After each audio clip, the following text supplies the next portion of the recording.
2 नंबरला महाराष्ट्र आता आलेला आहे। अध्यक्ष महोदय, काल परवा नीटचे पेपर फुटले, त्यातले 11 पैकी 7 आरोपी आपल्या महाराष्ट्रातले मिळाले।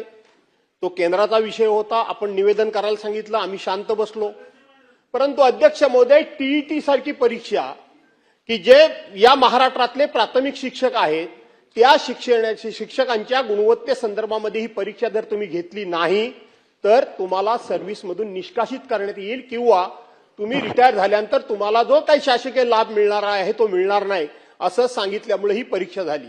आज आपल्याला माहित आहे की आपण एसआयआरचा वगैरे प्रोग्राम सुरू आहे, त्याही पार्श्वभूमीवर शिक्षकांनी त्या ठिकाणी एसआयटीची आपल्या टीईटी परीक्षा द्यायची अध्यक्ष महोदय तयारी केली आणि 24 तास फक्त त्या ठिकाणी परीक्षेला असताना पेपर फुटल्याची बातमी भिवंडीतून बाहेर आली आणि आरोपी सापडले।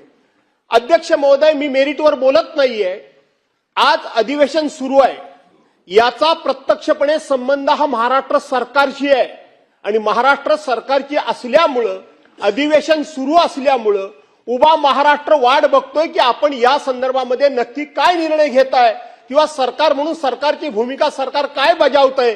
त्यामुळे अध्यक्ष महोदय, माझा स्थगन प्रस्तावाचा मुद्दा हा आहे की आजचं सभागृहासमोरचं सगळं कामकाज आपण बाजूला ठेवा।